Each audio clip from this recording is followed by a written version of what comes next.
Olá, queridos amados, seja bem-vindo à nossa liturgia diária em família. Chegamos nessa quarta-feira, 6 de janeiro, depois da Epifania do nosso Senhor Jesus Cristo. Assim, o amor para com os irmãos é o sinal do amor a Deus. É o amor de Deus, torna-se em nós uma força transformadora, capaz de afastar o medo, porque quem ama não teme, e quem come o corpo e sangue de Cristo tem a vida em plenitude, em uma união que permite-nos a receber de Cristo a seiva divina, que é o Espírito Santo de Deus, que produz em nós os seus frutos. E dessa forma, queridos amados, queridos irmãos, nos preparamos neste momento para as nossas orações, para que possamos nos deleitar nos braços do Pai. Pai amado, agradecemos por todos os teus dons e em particular a Eucaristia, na qual o Senhor se torna presente entre nós. Na Eucaristia, o Senhor nos entrega o alimento que dá a vida, que nos enche de força para caminharmos rumo ao encontro definitivo com o Pai. Senhor Jesus Cristo, somente com o Senhor conseguimos vencer.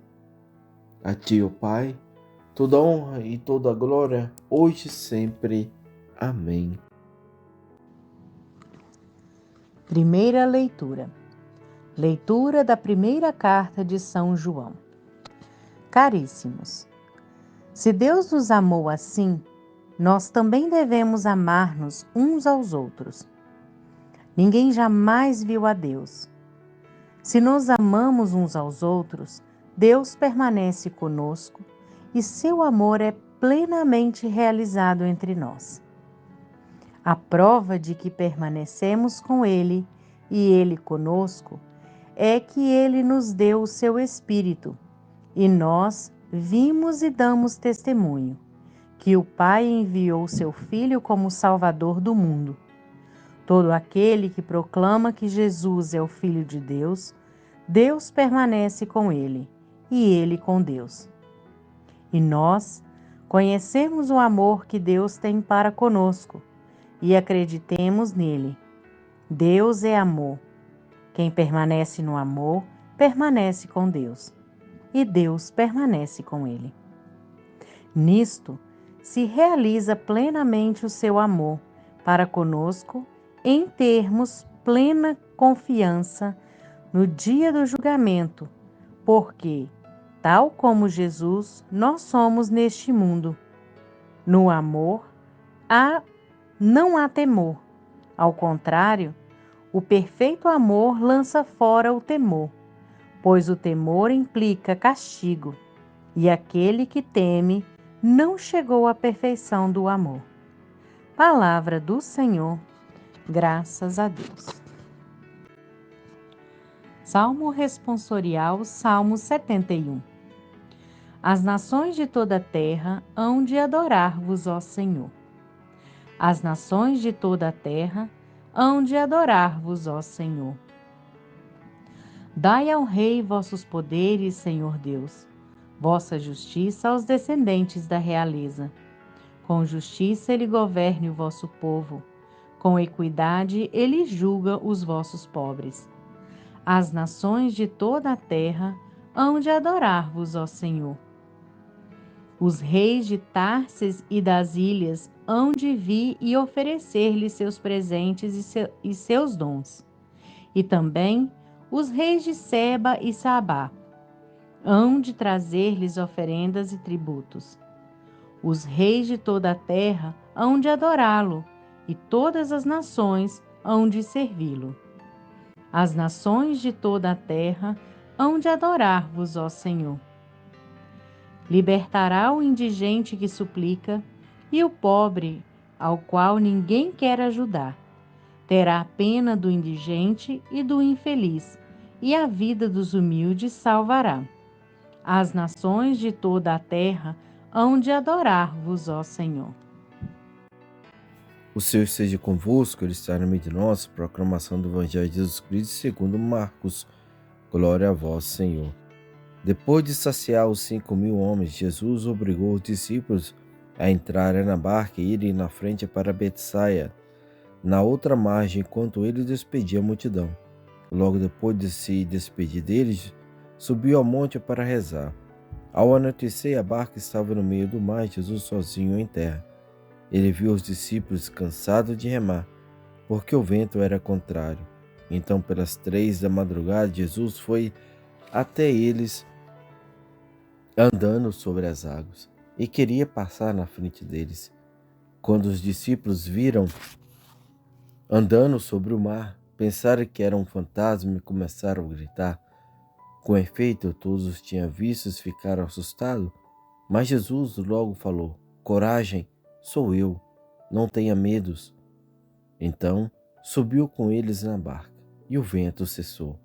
Mas os discípulos ficaram ainda mais espantados porque não tinham compreendido nada a respeito dos pães. O coração deles estava endurecido. Palavra da salvação. Glória a vós, Senhor.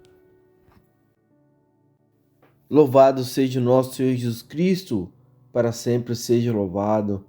Queridos amados, seja mais uma vez bem-vindo à nossa reflexão nessa quarta-feira, dia 6 de janeiro. Se Deus é amor, isso tem consequência na vida cristã. É o que João afirma no texto que escutamos hoje na nossa primeira leitura.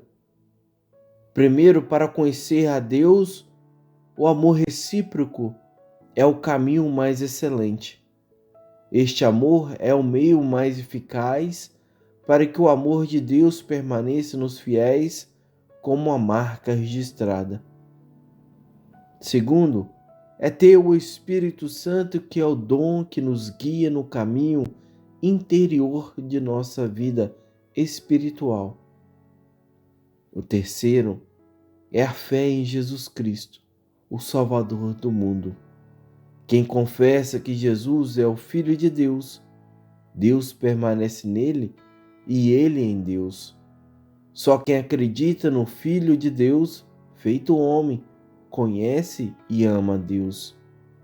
Para que o amor de Deus cresça em nós, é preciso ultrapassar o temor. Quando chegar a hora do juízo final, os discípulos de Jesus Cristo terão uma certa familiaridade com Ele, que lhe dará confiança, porque terá amado aos irmãos com o mesmo amor com que foi amado por Jesus Cristo. Nisso consiste a perfeição do amor. Confiar em Deus no dia do juízo, porque Ele tratará os fiéis como filhos muito amados. É uma confiança que se torna certeza de sua vitória. No Evangelho nos mostra hoje que depois da multiplicação dos pães e dos peixes, Jesus ordenou os discípulos que passassem para outra margem, enquanto ele ia rezar. Era frequente Jesus ir orar a sós com o Pai após a realização das obras de Deus na vida do seu povo. Na solidão e no silêncio, Cristo agradecia, louvava a Deus, mas não deixava de ser solidário com os discípulos. Quando participamos de um encontro com Cristo, ou quando participamos da renovação carismática, dos momentos profundos de espiritualidade, ou após a Santa Missa, muitos saem de lá muito eufóricos humanamente. É como a multiplicação dos pães, em que os apóstolos tinham participado ativamente deste momento onde Cristo realizou maravilhas, deixando eles humanamente satisfeitos e eufóricos. Mas Jesus teve de fazê-lo aterrissar, da mesma forma que Cristo faz aterrissar todas essas pessoas que ver essas obras humanamente. Para isso, manda-os para o mar. As dificuldades encontradas ao passarem para as outras margens obriga-nos a abandonar as nossas euforias humanas e passamos por situações que nos enchem de medo, pois os nossos corações ainda estão duros. A falta de fé em Jesus invadiu o coração, porque não compreendemos os sinais dos pães, da Eucaristia e do significado como Filho de Deus. É neste momento que Jesus intervém, nos tranquilizando, dizendo que é Ele, não temais, para que retornamos a confiança em Cristo. Assim compreenderemos que as coisas humanas nos levam ao medo, ao terror, à desconfiança. E quem avança com Cristo como Salvador vai para o alto, pois é uma comunhão conosco e seu Filho amado. A união perfeita entre Deus e os fiéis realiza-se em primeiro lugar no contato com a palavra de Deus. Depois da participação da Eucaristia, a nossa carne, o nosso sangue se misturam-se. Então, com a carne e o sangue de Deus, somos transformados, somos divinizados. Não somos nós que transformamos Deus em nós, afirma Santo Agostinho, mas somos nós que somos transformados em Deus, no sentido figurado da palavra. A Eucaristia é o lugar privilegiado para o encontro com Cristo vivo, fonte e cume da vida da Igreja. Garante a comunhão com o corpo de Cristo, a participação na solidariedade como expressão do mandamento de Jesus. Amai-vos uns aos outros, como eu vos amei. Queridos amados, que Deus vos abençoe. Em nome do Pai, do Filho e do Espírito Santo. Amém.